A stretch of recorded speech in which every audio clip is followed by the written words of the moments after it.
Hi friends, welcome to drama queen channel.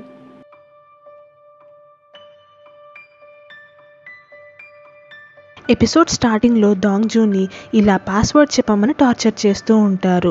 అప్పుడే అక్కడున్న వ్యక్తుల్లో ఒక అతని చేతికున్న ఆ రింగ్ని చూసి ఈ రింగ్ని ఎక్కడో చూసినట్లు అనిపిస్తుంది అని అనుకుంటాడు దాంగ్జూ. అలా పాస్వర్డ్ చెప్పమని సతాయిస్తూ ఉండంగానే తను స్పృహ కోల్పోయినట్లు నటిస్తాడు. కానీ వాళ్ళది కనుక్కొని మళ్ళీ పాస్వర్డ్ చెప్పమంటూ టార్చర్ చేస్తారు. అంతలో ఒక స్పీకర్ నుండి పాస్వర్డ్ నీ ప్రాణాల కంటే ఇంపార్టెంట్ ఏం కాదు, చెప్పు, నిన్ను ప్రాణాలతో వదిలేస్తాము అంటూ బెదిరిస్తూ ఉంటాడు.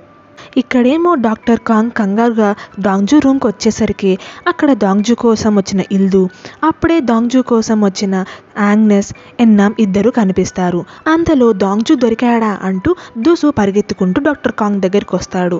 ఇప్పుడు వాళ్ళందరూ కలిసి దాంగ్జూని ఎలా వెతకాలి, పోలీసులకు చెప్తే మేలా అని ఆలోచిస్తుంటే ఇల్దు ఏమో పోలీసుల కంటే కూడా ఎన్నామ్ వాళ్ళ అత్తగారిల్లు యోమ్ మనుషుల సహాయం తీసుకుంటే అంతకంటే ఫాస్ట్గా దాంగ్జూని కనుక్కోవచ్చు అని చెప్తాడు.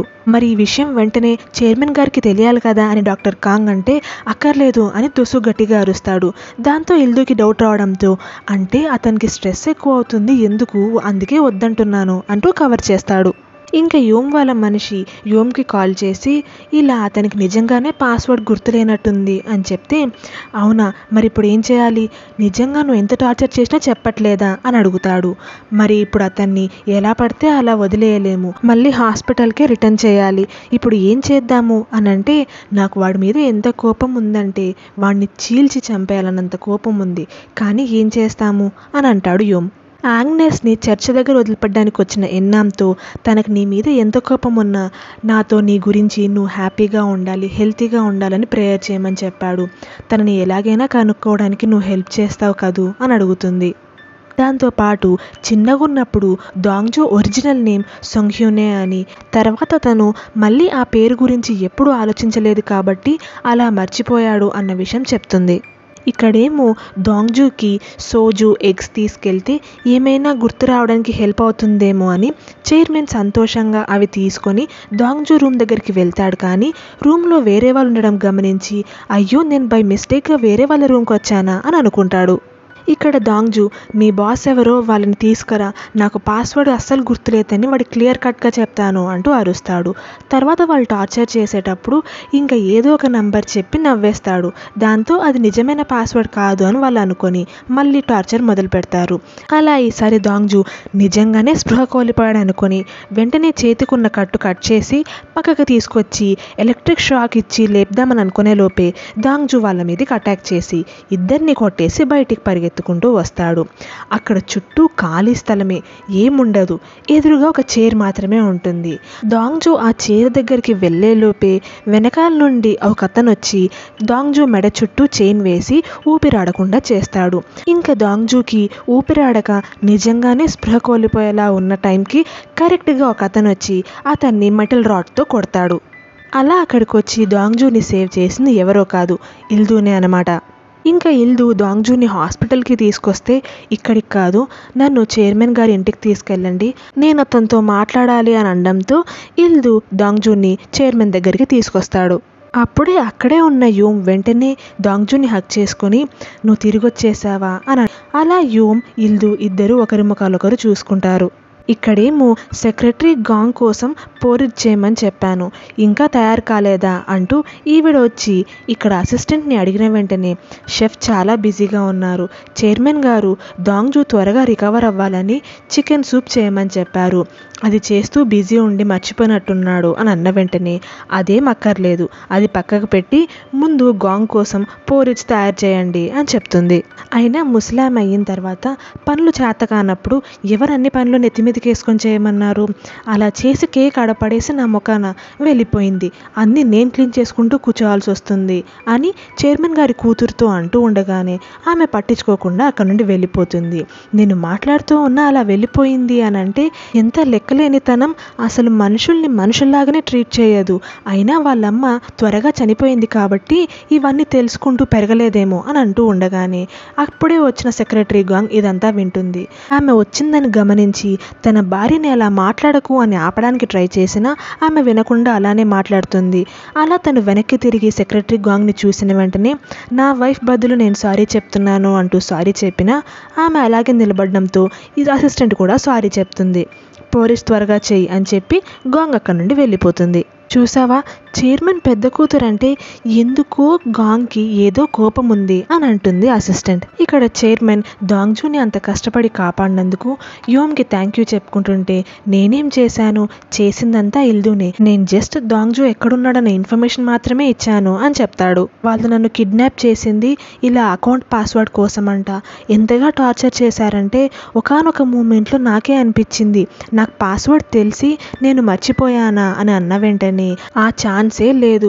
అకౌంట్ పాస్వర్డ్ కావాలంటే గుహునో నన్నో కిడ్నాప్ చేసేవాళ్ళు కదా, అంత ఇంపార్టెంట్ పాస్వర్డ్ నేను దాంగ్జూకి అస్సలు చెప్పను, మీకు కూడా తెలుసు కదా చైర్మన్ గారు అని అనడంతో అలా అయితే మనం ఈ విషయాన్ని వెంటనే పోలీసులకు చెప్పాలి, మీరు టెన్షన్ పడకండి, అకౌంట్ విషయంగా అని చెప్పకుండా దేశం బిజినెస్ సీక్రెట్స్ కోసం దాంగ్జూని కిడ్నాప్ చేశారని పోలీసులకు చెప్పి ఇన్వెస్టిగేషన్ చేయిస్తాను అని అన్న వెంటనే ఇల్దు మనం ఇది పోలీసులకు అప్పజెప్పకుండా ఉంటేనే మేలనిపిస్తుంది. ఎందుకంటే ఇందాక నేను దాంగ్జూని కాపాడినప్పుడు అతని పొట్ట మీద నేను ఇలా బుల్లెట్ గాయం చూశాను అని చెప్పిన వెంటనే నిజంగా నిన్ను బుల్లెట్తో షూట్ చేశారా అని అడుగుతాడు చైర్మన్. అలా దాంగ్జూ తన షర్ట్ తీసి బుల్లెట్ తగిలిన గాయాలు చూపిస్తారు. నిజంగానే నిన్ను షూట్ చేశారే, ఎవరు ఇలా చేసింది అని అడుగుతాడు.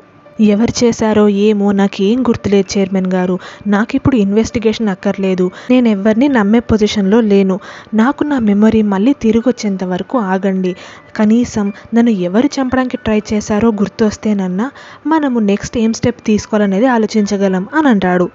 అలా తనని కాపాడినందుకు వీళ్ళిద్దరికీ థ్యాంక్ యూ చెప్తే తనే కదా తన మెమొరీని తిరిగి తెచ్చుకోవాల్సింది, కాబట్టి తను ఎలా చెప్తే అలానే చేద్దాం అని యోమ్ అంటాడు. నువ్వు చిన్నగా ఉన్నప్పుడు కూడా ఒకసారి నీ మెమొరీ ఇలాగే లాస్ అయ్యావంట అని చైర్మన్ చెప్తే ఆ విషయం మీకెలా తెలిసింది అని అడుగుతాడు. నిన్ను పెంచిన మీ అక్కే చెప్పింది అని అంటే నాకు ఒక అక్క కూడా ఉందా అని ఆలోచిస్తూ ఉంటాడు దాంగ్జూ. అంటే నిజంగానే వీడికి ఏం తెలియనట్లే చేస్తున్నాడే అని ఇల్దు యోమ్ అనుకుంటారు. అంతలో సెక్రటరీ గాంగ్ వాళ్ళందరి కోసం టీ తీసుకొచ్చి నువ్వు కూడా తాగు సొంగ్హ్యున్ అని చెప్తే నన్ను దాంగ్జూ అనే పిలవండి, కొంచెం అన్ఫెమిలియర్గా ఉన్నా నాకు ఇప్పుడు ఆ పేరుతో పిలిస్తేనే ఏమైనా హెల్ప్ అవుతుందేమో చూడాలి అని అంటాడు. వెంటనే చైర్మన్ తను ఇక్కడే ఉంటాడు మనతో పాటే, దానికి కావాల్సిన అరేంజ్మెంట్స్ అన్నీ చూసుకోండి అని చెప్తే తను కంఫర్టబుల్గా ఉండడానికి హాస్పిటల్లోనో లేకపోతే తన ఇంట్లోనో ఉంటే తనకి బాగుంటుంది అని ఇల్దు అంటే దీని మీద ఇంకే ఆర్గ్యుమెంట్స్ లేవు, తన మీద ఎవరో ఒకరు అటాక్ చేస్తూనే ఉన్నారు కాబట్టి తను మనతో పాటు ఇదే ఇంట్లోనే ఉంటాడు అని చెప్తాడు. రూమ్లో వీళ్ళిద్దరే ఉన్నప్పుడు దాంగ్జూని నువ్వే కాల్చి మళ్ళీ తనని చంపడానికి ఎవరో కాల్చుంటారు అని అంత ధైర్యంగా చెప్పి ఆ రిస్క్ తీసుకొని మరి చైర్మన్ని పోలీసుల వరకు పోకుండా భలే ఆపావు అంటూ మెచ్చుకుంటే నేను దాంగ్జూని మళ్ళీ ఎంత త్వరగా వీలైతే అంత త్వరగా చంపాలి అని అంటే వాడి బుర్రలో అకౌంట్కి సంబంధించిన పాస్వర్డ్ ఉంది, అది నాకు తెలిసేలోపు నాకు అడ్డుగా ఎవరొచ్చా నేను అస్సలు ఊరుకోను అని యోమ్ బెదిరిస్తాడు. అలా అయితే నాకు ఆ అకౌంట్ డబ్బుల్లో హాఫ్ అమౌంట్ కావాలి అని అంటాడు.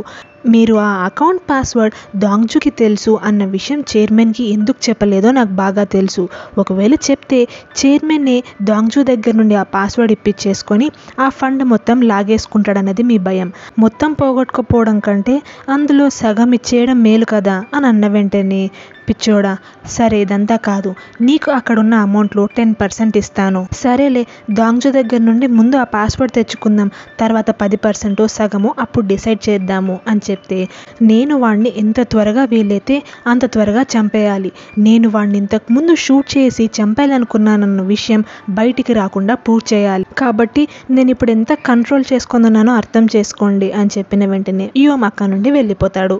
ఇక్కడ దాంగ్జూ తన రూమ్లో ఒంటరిగా కూర్చున్నప్పుడు షెఫ్ చైర్మన్ చెప్పిన ప్రకారం దాంగ్జూ కోసం చికెన్ సూప్ తీసుకొచ్చి ఇచ్చి నీకు నిజంగా నేను గుర్తులేనా, నన్ను నువ్వే ఇక్కడ పనిలో జాయిన్ చేశావు అని చెప్తూ ఉండగానే అక్కడికి సెక్రటరీ గాంగ్ ఒక గ్లాస్లో ఎగ్స్ దాంగ్జూ బ్యాగ్ తీసుకొని వస్తుంది. ఇంకా షెఫ్ అక్కడ నుండి వెళ్ళిపోతాడు. నువ్వు ఫస్ట్ టైం ఈ ఇంటికి వచ్చినప్పుడు ఇదే తాగావు, అందరికీ ఈ టేస్ట్ నచ్చదు, కానీ నువ్వు చైర్మన్ చెప్పిన దాని ప్రకారం తాగి అప్పటి నుండి నీకు ఇష్టం పెరిగింది అని అన్న వెంటనే దాంగ్జూ తీసుకొని తాగుతాడు. ఇప్పుడు దాంగ్జూకేమో ఆ టేస్ట్ అస్సలు నచ్చదు. మీరు ఆ రోజు టేబుల్ దగ్గర ఆ కేక్ పడేసింది సొంగ్హ్యున్ అన్న పేరు వినే కదా అని అడుగుతాడు. ఆ రోజు నేను అలసిపోయాను కాబట్టి నా చేయి జారి ఆ కేక్ పడిపోయింది. అలా అయితే ఇందాక చైర్మన్ దగ్గర నేను నిన్నెందుకు అదే పేరుతోనే పిలుస్తాను చెప్పు అని అడిగిన వెంటనే నాకు మీరు కావాలని నేను ఆ పేరు వల్ల ఏ టెన్షన్ ఫీల్ అవ్వట్లేదు అని చూపించుకోవడం కోసమే నన్ను ఆ పేరుతో పిలిచినట్టు అనిపించింది అని అంటాడు దాంగ్జూ. అసలు నేను సొంగ్యూన్ అన్న పేరు ఇంతవరకు విననే లేదు. నీకు మెమరీ లాస్ అయ్యింది కాబట్టి అన్ని విషయాల్లో నువ్వు కొంచెం సెన్సిటివ్గా ఆలోచిస్తున్నావు అని చెప్పి గాంగ్ అక్కడ నుండి వెళ్ళబోతూ ఉంటే నాకు కారు యాక్సిడెంట్ అయ్యి నేను ఇంక చనిపోతాను అని అనుకున్న టైంలో నన్నెవరో సొంగ్యూన్ అన్న పేరుతో పిలిచారు. అది కలే అయినా నాకు చాలా ఖచ్చితంగా తెలిసింది అది నా పేరే అని. చిన్నగా ఉన్నప్పుడు నా పేరు అదే అంట అని చెప్తాడు దాంగ్జూ. నాకు ఇంతకు ముందు కూడా ఒకసారి ఇలానే మెమరీ లాస్ అయ్యిందంట. నేను ఖచ్చితంగా చెప్పగలను సొంగ్యూన్ అన్న నా పేరు విన్న వెంటనే మీరు టెన్షన్ పడ్డారు. మీకేవైనా మీ పర్సనల్ రీజన్స్ ఉండిండొచ్చు కాదు అని చెప్పడానికి అని.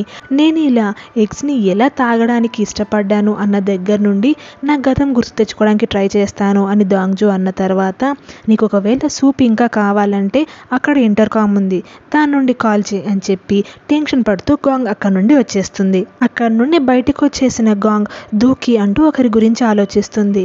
ఆమె ఎవరో కాదు చైర్మన్ గారి మొదటి కూతురు అన్నమాట. ఇప్పుడు దాంగ్జూ ఫుల్గా నిద్రలో నుంచి సడన్గా ఉలిక్కిపడి లేస్తాడు. టైం చూస్తే 5:20 అవుతుంది. అలా ఇల్దు ఎక్సర్సైజ్ చేసుకోవడానికి తన ఎక్సర్సైజ్ రూమ్కి వచ్చేసరికి అక్కడ దాంగ్జూ ఎప్పుడూ ఇల్దు ఎక్సర్సైజ్ చేసే చోట ఎక్సర్సైజ్ చేస్తూ కనిపిస్తాడు. ఇల్దుని చూసిన వెంటనే దాంగ్జూ నేను కింద నుండి సడన్గా పైకి చూసేసరికి ఈ ఏరియా నాకు ఎందుకు ఫెమిలియర్గా అనిపించిందో ఇప్పుడు గుర్తొచ్చింది. నేను ఇక్కడ మీలాగే ఎక్సర్సైజ్ చేసేవాడిని కదా అని దాంగ్జూ అంటే కాదు నీ మెమరీలో ఇక్కడ ఉండే ఎక్సర్సైజ్ చేసే వ్యక్తి నేను. నువ్వు కింద నుండి నన్ను చూసి విష్ చేసేవాడివి అని చెప్పిన వెంటనే నేను మీతో ఒక విషయం చెప్పాలని ఇక్కడికి వచ్చాను. మీతో మాత్రమే ఆ విషయం షేర్ చేసుకోగలను అని అంటే ఆ విషయం ఏంటి అని అడిగిన వెంటనే మీరు ఎప్పుడైనా నన్ను చంపడానికి ట్రై చేశారా అని అడుగుతాడు. ఏం మాట్లాడుతున్నావు జోక్ చేస్తున్నావా అని ఇల్దు నవ్వితే నాకు కొన్ని జ్ఞాపకాల ప్రకారం మీరే నన్ను చంపడానికి ట్రై చేశారు అని అనిపిస్తుంది. పైగా నిన్న రాత్రి నాకు ఇంకొక కల కూడా వచ్చింది. మిమ్మల్ని నీళ్ళలో కాపాడడానికి ట్రై చేస్తున్నప్పుడు అప్పుడు కూడా మీరు నన్ను షూట్ చేయడానికి ట్రై చేశారు అన్నట్లు. అది కల మాత్రమే కదా, మనమిద్దరం ఒకరినొకరం అస్సలు ఇష్టపడే వాళ్ళం కాదు. నేను నిన్ను ద్వేషించేవాడిని. నేను నిన్ను ట్రీట్ చేసిన విధానం ప్రకారం నీకు కూడా అర్థమైపోయి ఉంటుంది నాకు నువ్వంటే ఇష్టం లేదని. అందుకే అయ్యుండొచ్చు అని ఇల్దు అంటే కానీ మీరు నన్ను కాపాడారు కదా అని అడుగుతాడు దాంగ్జూ. నువ్వు నీ నీళ్ళలో పడిపోయినప్పుడు కాపాడావు కదా అందుకే కాపాడాను. పైగా నువ్వు నీ జ్ఞాపకాల్లో నుండి నిన్ను ఎవరు చంపడానికి ట్రై చేశారు అనేది తెలుసుకోవడానికి చాలా కష్టపడి ట్రై చేస్తున్నావు కాబట్టి నీ బ్రెయిన్ ఆ హంతకుడి రూపంలో నన్ను నిలబెట్టింది.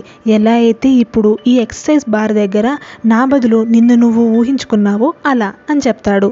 అలా అంటారా అని అనుకొని దాంగ్జూ అక్కడ నుండి వచ్చేస్తాడు. దాంగ్జూకి ఇంకా మెల్లమెల్లగా ఇల్దూనే తనని షూట్ చేశాడు అన్న విషయం కొద్దిగా గుర్తు రావడం స్టార్ట్ అవుతుంది. కాబట్టి వీడిని ఎలాగైనా చంపాలి, త్వరగా చంపేయాలి అన్న దాంతో పక్కనే ఉన్న డంబల్ని తీసుకొని దాంగ్జూ వెనకాలే బయలుదేరతాడు ఇల్దు. అంతలో అక్కడికి దూకి వచ్చి ఏంటి డంబెల్ పట్టుకొని బయటికి వచ్చారు అని అంటే ఎక్సర్సైజ్ చేసుకుంటూ అలానే వచ్చేసా అంటూ మళ్ళీ లోపలికి వెళ్ళిపోతాడు. తర్వాత దాంగ్జూకి కాల్ చేసి నీ గతాన్ని మళ్ళీ నీకు గుర్తు చేయడానికి నా దగ్గర ఒక ఐడియా ఉంది అంటూ ఒక చోటికి పిలుచుకెళ్తాడు. అక్కడే ఇతను మొత్తం గార్డెన్ని క్లీన్ చేస్తూ ఉంటాడు. ఇతను డాక్టర్ కాంగ్ వాళ్ళ నాన్న అనమాట. అంతలో అప్పుడే అక్కడికి ఇల్దు దాంగ్జూని తీసుకొని వచ్చిన వెంటనే ఇతను దాంగ్జూకి ఫ్రెండ్ కాబట్టి నువ్వు నా కోసం రాలేదా, కాంగ్ కోసం వచ్చావా అని అంటాడు. అలా కాంగ్ ఇల్దు మాట్లాడడానికి లోపలికి వెళ్ళిపోతే దాంగ్జూ దగ్గరికి ఇప్పుడే కుకుంబర్ని కట్ చేశాను పటు తిను అంటూ ఇస్తాడు. అలా తింటూ నేను నిన్ను ఎప్పుడూ కలిసిన ఫీలింగ్ అనిపిస్తుంది అని. అవును, నువ్వు చిన్నగా ఉన్నప్పుడు మీ నాన్న వాళ్ళ ఇంట్లో నేనే గార్డెన్ని డిజైన్ చేశాను అని చెప్తాడు. అంతలో అక్కడికి ఇల్దు వస్తాడు.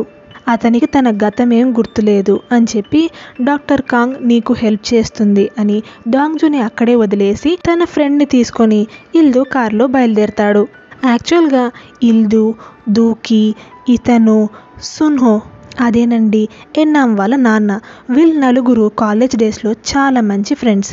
సున్హో చనిపోయిన వెంటనే ఇల్దు దూకీని పెళ్లి చేసుకోవడం వల్ల ఇతనికి ఆ విషయం అస్సలు నచ్చక ఇల్దుని చాలా తిట్టాడు. అందుకే తర్వాత వీళ్ళ యూనివర్సిటీలోనే అతనికి ప్రొఫెసర్ జాబ్ని ఇల్దు ఆఫర్ చేసినా నాకొద్దు అని చెప్పి రిజెక్ట్ చేసేసింటాడు. నిన్నంతగా తిట్టి నేను మళ్ళీ మీ కంపెనీకి సంబంధించిన కాలేజ్లోనే ప్రొఫెసర్ లాగా ఎలా వర్క్ చేయగలను? అందుకే నా కూతురు కూడా మీ హాస్పిటల్లో వర్క్ చేస్తాను అంటే నువ్వు కనెక్షన్స్ ద్వారానే ఇంత మంచి పొజిషన్కి వచ్చావని అందరూ మాట్లాడతారు. నువ్వు వేరే హాస్పిటల్లో వర్క్ చూసుకో అంటే మిగతా వాళ్ళు ఏం ఆలోచించినా నాకు అనవసరం, నా వర్క్ నేను చేసుకుంటాను అంటూ కాంగ్ మీ హాస్పిటల్లో జాయిన్ అయింది. కానీ నాకు ఇప్పుడు అనిపిస్తుంది అప్పట్లో నేను నిన్ను అంతగా తిట్టుకొనింది జెలసీ వల్లనో ఏమో. ఎందుకంటే దూకీని పెళ్లి చేసుకున్న వెంటనే నువ్వు ఒక రిచ్ ఫ్యామిలీలో మంచి పొజిషన్కి వెళ్ళిపోయావు. సరేలే, నేను మన కాలేజ్ డేస్ని మిస్ అవుతున్నాను అని కాదు, కానీ మనమందరం కలిసిన టైంని మాత్రం చాలా మిస్ అవుతున్నాను. పైనుండి సున్హో కూడా దూకీని నిన్ను చూసి హ్యాపీగా ఫీల్ అవుతుంటాడు. నువ్వు ఇప్పుడు సంతోషంగా ఉన్నావు కదా అని అతను అడిగితే ఇల్దు ఏమో అని అంటాడు. అంతలో నన్ను ఈ మెట్రో స్టేషన్ దగ్గర దింపేసేయ్ అని చెప్పి అక్కడ దిగిపోతాడు. ఇక్కడ డాక్టర్ కాంగ్ డాంగ్జూని హిప్నటైజ్ చేసి తన మెమొరీస్ మళ్ళీ వెనక్కి తీసుకురావడానికి ట్రై చేస్తూ ఉంటుంది. అప్పుడే నీకు ఇప్పుడు ఏం కనిపిస్తుంది అని అడిగినప్పుడు ఒక కుక్కపిల్ల బొమ్మ కనిపిస్తుంది అని అంటాడు. దాని కలర్ అడిగితే వైట్ అని, బ్లాక్ అని, కాదు వైట్ అండ్ బ్లాక్ అని, స్పాట్స్ ఉన్నాయని డిఫరెంట్ ఆన్సర్స్ చెప్తుంటాడు. కానీ క్లారిటీగా అక్కడ ఆ మూమెంట్లో తను నిజంగా చూసిన కలర్ ఏదో మాత్రం గుర్తురాదు. ఇప్పుడు ఆ బొమ్మ డిసప్పేర్ అయిపోయింది అని అనిపిస్తుంది అని అంటాడు.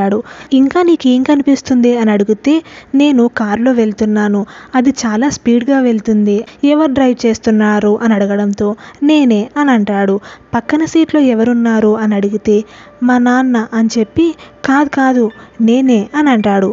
మరి ఎవరు డ్రైవ్ చేస్తున్నారు అని అడిగితే నేనే అని అంటాడు. తనే డ్రైవ్ చేస్తున్నట్లు, పక్కన సీట్లో కూడా తనే ఉన్నట్టు క్లారిటీ లేకుండా మెమొరీస్ అటు ఇటు అవుతుంటాయి. వెనకాల సీట్లో ఒక అమ్మాయి ప్రశాంతంగా నిద్రపోతుంది. బాగా వర్షం పడుతుంది కాబట్టి చాలా జాగ్రత్తగా డ్రైవ్ చేయాలని అనుకుంటున్నాను అని చెప్తాడు. ఆ అమ్మాయి ఎవరో తెలుసా అని అడిగితే ఎంతో ట్రై చేస్తాడు కానీ ఎవరో తెలియట్లేదు అని అంటాడు. అంతలో తను దేన్నో చూసి భయపడుతున్నట్లు ఫీల్ అవ్వడంతో దాంగ్జూ అని పిలిచినా పలకడు.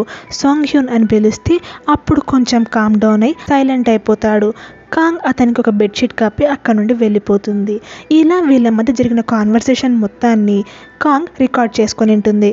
ఇక్కడేమో యోమ్ ఇల్దు చెప్పిన మాటలే గుర్తు చేసుకుంటూ ఉంటాడు. అంతలో యోమ్కి పెద్ద అయినా అతని పర్మిషన్ తీసుకోవాలి అని ఇంతకుముందు అనింటాడు కదా, అతనే కాల్ చేస్తాడు. ఈసారి ఎలక్షన్ ఏర్పాట్లు ఎలా జరుగుతున్నాయి అని అడిగితే మన దగ్గర ఉన్న ఫండ్స్ ఈసారి ఎలక్షన్కి సరిపోతాయి అని అంటాడు. ఖచ్చితంగా చెప్తున్నావా అని అంటే మీరు నన్ను నమ్మొచ్చు అని చెప్పి అంతలో ఒక కాల్ వస్తుంది అంటూ కావాలనే కాల్ని కట్ చేస్తాడు. అప్పుడే ఇల్దు కాల్ చేయడంతో ఏమైంది, తను సెట్ అవుతున్నాడా, దాంగ్జూకి ఏమైనా గుర్తొస్తుందా అని అడిగితే ఇలా హిప్నోథెరపీ ఇవ్వడానికి తీసుకెళ్ళాను, ట్రై చేస్తున్నాము, అదేమైనా హెల్ప్ అవ్వచ్చు అని చెప్తే సరే అని కాల్ కట్ చేసి ఇలాంటి థెరపీలు వాడికేం హెల్ప్ అవుతాయి మెమరీని వెనక్కి తీసుకురావడానికి అని తిట్టుకుంటూ ఉంటాడు. పక్కనే ఉన్న గుహు ఒక ట్రామా వల్ల అతనికి మెమరీ లాస్ అయ్యింది. మళ్ళీ అలాంటి ట్రామానే షాకు గాని తగిలితే తనకు మళ్ళీ గతం మొత్తం గుర్తు రావచ్చు కదా అని అన్న వెంటనే మంచి ఐడియానే, అలా అయితే వాడి మీదికి నేను సడన్గా అటాక్ చేయాలన్నమాట అని అనుకుంటూ యోమ్ అక్కడ నుండి వచ్చేస్తాడు. అలా యోమ్ ఎన్నాన్ దగ్గరికి వెళ్ళి నేను నీతో మాట్లాడాలి అంటూ వెళ్ళిపోతాడు. దేని గురించి, ఏ విషయంగా? దాంగ్జూ దొరికాడంటనే, ఎక్కడ ఉన్నాడంట, ఇప్పుడు ఎలా ఉన్నాడు అని అడిగితే అందుకు గుహు నాకేం తెలీదు సార్, సారీ అని చెప్తాడు హుయిచుల్కి. ఎన్నాంని నువ్వు వెళ్ళు అని చెప్పడంతో ఎన్నాం యోమ్ని కలవడానికి వెళ్తుంది. ఇప్పుడేమో డాక్టర్ కాంగ్ రీసెర్చ్ పేపర్స్లో దాంగ్జూ గురించి చదువుతూ ఉండగానే సడన్గా ఏదో శబ్దం వస్తుంది. దాంగ్జూ అలా చెయ్యకు అంటూ వెంటనే పరిగెత్తుకుంటూ దాంగ్జూ దగ్గరికి వెళ్తుంది. చూస్తే దాంగ్జూ ఒక మూల కూర్చొని భయపడుతూ ఉంటాడు. ఏం జరిగిందో ఏమో అర్థం కాదు, నీకేం దెబ్బలు తగలలేదు కదా అని అన్న వెంటనే అక్కడ నుండి పరిగెత్తుకుంటూ వాష్రూమ్లోకి వెళ్తాడు. అంతలో ఎన్నాం దగ్గర నుండి ఇలా మెసేజ్ వస్తుంది, నేను మీతో మాట్లాడొచ్చా అని. వెంటనే కాల్ చేస్తుంది. దాంగ్జూ ఇలా సేఫ్ ఉన్నాడన్న విషయం వాళ్ళ సిస్టర్కి చెప్పాను, మీరు దాంగ్జూతో డిస్కస్ చేసి నాకు చెప్పండి అని చెప్తుంది. దాంగ్జూ బయటికి వచ్చిన తర్వాత డాక్టర్ కాంగ్తో మీరేమనుకోనంటే మీరు ఇలా హిప్నోథెరపీని ఎప్పటి నుండి ప్రాక్టీస్ చేస్తున్నారు, మీ ఎక్స్పీరియన్స్ తెలుసుకోవాలనుంది అని అడిగితే నేను డాక్టర్ అవ్వడానికంటే ముందు ఇలా హిప్నోథెరపీ ప్రాక్టీస్ చేస్తూ ఉండినాను అని చెప్తుంది. మీరు నా ఒంటి మీద ఉన్న గాయాలు చూశారు కదా, అవి నన్ను గన్తో కాల్చినప్పుడు జరిగిన గాయాలు. ఎందుకో ఏమో తెలియదు కానీ నన్ను అలా చంపడానికి ట్రై చేసింది ఇల్దునే అని అప్పుడప్పుడు కొన్ని జ్ఞాపకాలు వస్తున్నాయి. నేను ఇప్పుడు చాలా కన్ఫ్యూజన్లో ఉన్నాను అని అన్న వెంటనే అవును, ఈ విషయంగా ఇల్దు గారు నాతో మాట్లాడారు. నీ జ్ఞాపకాలు నీకు వెనక్కి రావడానికి నాకు వీలైనంత హెల్ప్ నేను చేస్తాను. నీకు ఒక అక్క ఉందన్న విషయం విన్నావు కదా, తను ఒక నన్. ఈరోజు తనని కలవడానికి నీకు ఓకేనా అని అడుగుతుంది. ఇంకా అక్కడి నుండి దాంగ్జూని తీసుకెళ్లడానికి ఎన్నాం వస్తుంది. దాంగ్జూ ఎన్నాంతో పాటు కారులో బయలుదేరతాడు. అప్పుడే తన చేతికున్న టాటూ లాంటిదే ఎన్నాం చేతికి కూడా ఉందన్న విషయం గమనిస్తాడు దాంగ్జూ. అలా వాళ్ళు ఆగ్నెస్ని కలవడానికి ఒక ఫ్లవర్ షాప్ దగ్గరికి వస్తారు. వాళ్ళు చూస్తూ ఉండగానే ట్యాక్సీ నుండి వచ్చిన ఆగ్నెస్ రోడ్డుకి అవతల పక్కన నిలబడుకొని ఉంటుంది. సిగ్నల్ పడగానే నడుచుకుంటూ వచ్చేటప్పుడు సడన్గా వాళ్ళిద్దరి కళ్ళ ముందే ఒక ట్రక్ వచ్చి ఆగ్నెస్ని కొట్టేస్తుంది. దాంతో ఆ షాక్ వల్ల వెంటనే దాంగ్జూకి తన గతం మొత్తం ఫ్లాషెస్ లాగా తన కళ్ళ ముందు కనిపిస్తాయి. ఇక్కడేమో యోమ్ హిప్నోథెరపీ వల్ల కాదు, వాడికి తగిలిన షాక్ కంటే కూడా పెద్ద షాక్ తగిలినప్పుడు దెబ్బకి మొత్తం మెమరీ అంతా తిరిగి వచ్చేస్తుంది అని అనుకుంటాడు. దాంగ్జూకి అలా గుర్తొచ్చిన గతం అలానే గుర్తుంటుందా లేక మళ్ళీ మర్చిపోతాడా? ఒకవేళ గుర్తొస్తే గతం మొత్తం గుర్తొచ్చిందా లేక కొన్ని జ్ఞాపకాలు మాత్రమే గుర్తొచ్చాయా? గతం మొత్తం గుర్తొస్తే తనని చంపడానికి ట్రై చేసినందుకు, వాళ్ళ అక్కని చంపినందుకు పగ తీర్చుకుంటాడా అనేది మనం నెక్స్ట్ ఎపిసోడ్లో చూద్దాం. Thanks for watching. మీకు మా వీడియో నచ్చినట్లయితే ప్లీజ్ మా ఛానల్ని సబ్స్క్రైబ్ చేయండి. Thank you.